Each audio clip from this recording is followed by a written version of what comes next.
नमस्कार दोस्तों। आजकल मैं ये ट्रेंड देख रहा हूँ कि जितने एफएनओ में ट्रेड करने वाले ट्रेडर हैं, ज्यादातर लोग सेबी को गाली दे रहे हैं।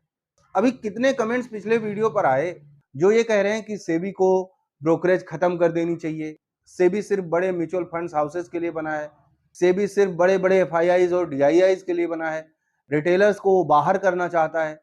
अगर वो रिटेलर्स को बाहर भी करना चाहता है तो इसमें सारी गलती उसी की है क्या? क्या हमारी इसमें कोई गलती नहीं है? मैं आपको सिर्फ इतना कहना चाह रहा हूं कि आप एक बार सोच कर देखिए कि क्या एफएनओ आपके लिए बना है?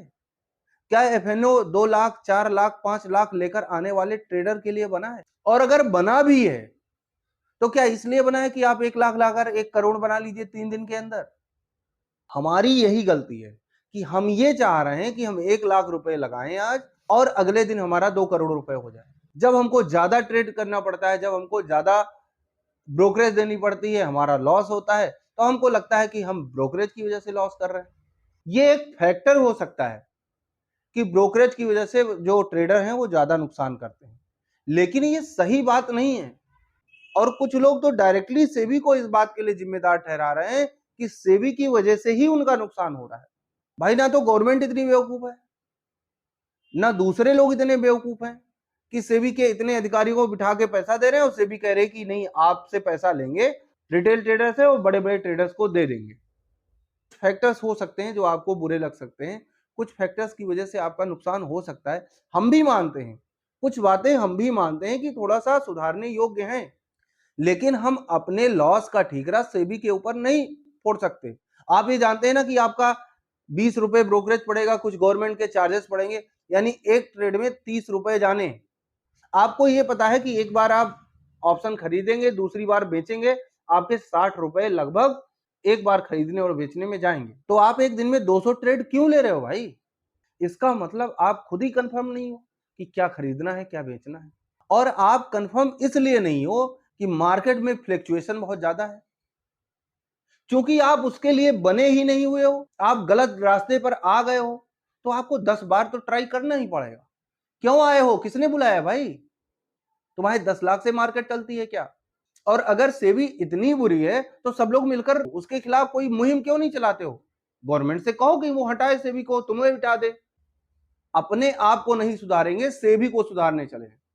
आप ये बताइए, कहीं जा रहे हैं किसी के पास और 1 लाख करोड़ रुपए लेकर जा रहे हैं, कोई भी कंपनी हो, दूसरा बंदा आया है 2,000 रुपए लेकर, डील किसके साथ होगी? आपके साथ होगी कि 2,000 रुपए वाले के साथ होगी? आप जरा खुद बताइए। अगर आप ये कह रहे हैं कि बड़े इन्वेस्टर्स के साथ सेबी रहता है, तो जो लाख करोड़ रुपए लेकर आए हैं ट्रेड करने, उसका साथ दे सेबी।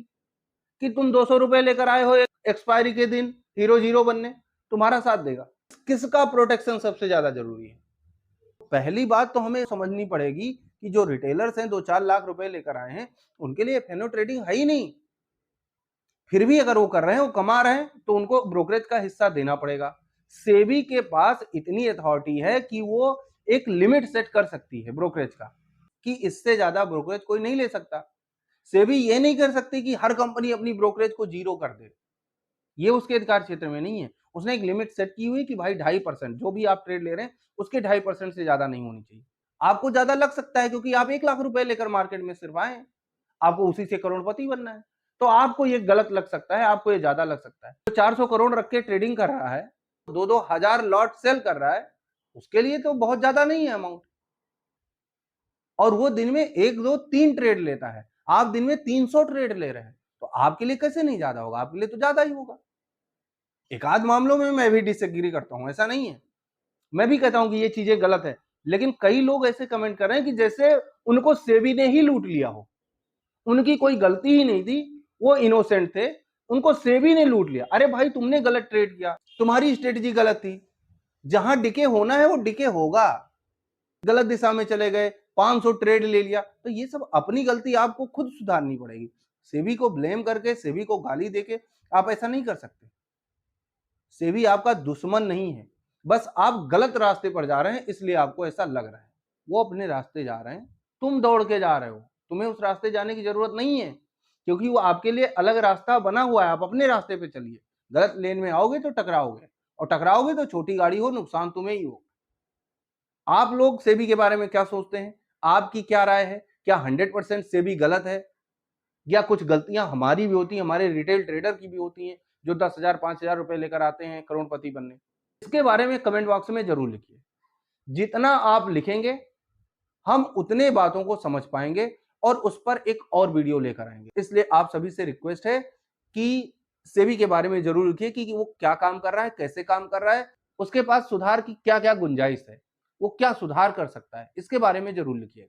और सिर्फ एक पार्टी को बुरा ठहरा देना, उसकी गलती बता देना, ये कहीं से भी उचित नहीं है। हमें अपनी गलती माननी होगी। हम डिसिप्लिन्ड नहीं हैं, हम कम पैसा लेकर आए हैं, हमको ये मानना होगा। ब्रोकर है वो भी बिजनेस करने के लिए बैठा है, वो भी आपसे पैसा कमाना चाहता है। आपको ये भी समझना होगा। आप सबको ब्लेम नहीं कर सकते। आप 10 बाधाएं पार करके आगे निकलेंगे तभी आप सफल हो पाएंगे। अगर आप हर बाधाओं को गाली देते रहोगे तो फिर ऐसा नहीं हो पाएगा। भाई डेटा ये कहता है कि 10% लोगों को तो फायदा हो रहा है ना। उस 10% में क्या कोई ट्रेडर नहीं होगा जिसकी कैपिटल 50 लाख से नीचे होगी? उस 10% में क्या कोई ट्रेडर ऐसा नहीं होगा जिसकी कैपिटल 20 लाख से नीचे होगी? ऐसा तो बिल्कुल नहीं है। तो पैसा तो वो लोग भी कमा रहे हैं, लेकिन वो डिसिप्लिन है, उन्होंने सीखा है।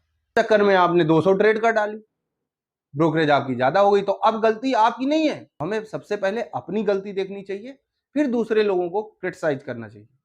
और अगर सेबी इतना ही बुरा है तो गवर्नमेंट को उसके खिलाफ एक्शन लेना चाहिए। आप लोग आवाज उठाइए, एक्शन होगा। कुछ परसेंट में हम मान सकते हैं कि सुधार की जरूरत है, लेकिन 100% गलती सेबी की नहीं है, उसमें 70% हमारी है। 100 गलतियां हैं तो 70 गलतियां हमारी हैं, उसके बाद सेबी की गलती है। तो सबसे पहले हमें खुद को सुधारना होगा as a retail trader, as a retail investor, क्योंकि जो ऑप्शन ट्रेडिंग है वो हमारे तुम्हारे ट्रेडिंग के लिए नहीं बना है। इस बात को भी हमें समझना होगा। फिर आपकी ब्रोकरेज भी बचेगी, फिर आपका लॉस भी कम होगा, आपका फ्रस्ट्रेशन भी कम होगा और आप फायदा कर पाएंगे आगे चलकर। इसलिए कह रहा हूं कि पहले सीखिए, अपनी गलतियां सुधारिए, फिर दूसरे को ब्लेम करिए। सेबी क्या सही कर रहा है, सेबी क्या गलत कर रहा है, सेबी को क्या करना चाहिए और क्या नहीं करना चाहिए। अगर आपके पास इसके लिए एक अच्छा विकल्प है तो आप कमेंट बॉक्स में जरूर लिखिए, हम उस पर भी वीडियो बनाएंगे। लेकिन सेबी को गाली देते रहना, ये करना वो करना, ये कहीं से भी उचित नहीं। आप कमेंट करिएगा, हम वीडियो बनाएंगे। उम्मीद है कि हमारी बातों को, हमारी भावनाओं को आप समझेंगे कि मैं कहना क्या चाह रहा हूं। एक्चुअली मैं रिटेलर के खिलाफ नहीं हूं, मैं भी एक रिटेल ट्रेडर ही हूं। लाख 2 लाख 5 लाख ही लेकर मैं भी बैठता हूं, लेकिन मुझको पता नहीं क्यों लगता है कि इसमें कुछ गलती अपनी होती है। दूसरे वाले की तो गलती होती है, उसके साथ हम भी डिसिप्लिन नहीं है, इसलिए अपना नुकसान हो जाता है। अगर आप भी इस बात से सहमत हैं, नहीं सहमत हैं, किस बात को लेकर सहमत हैं, नहीं सहमत हैं, उस बात को कमेंट में जरूर लिखिएगा। उम्मीद है ये वीडियो आपको पसंद आई होगी। अगर ये वीडियो पसंद आई हो तो अपने दोस्तों के साथ शेयर करिए, हमारे चैनल को सब्सक्राइब करिए, इस वीडियो को लाइक करिए। मिलते हैं अगले वीडियो में, तब तक के लिए जय हिंद, जय भारत।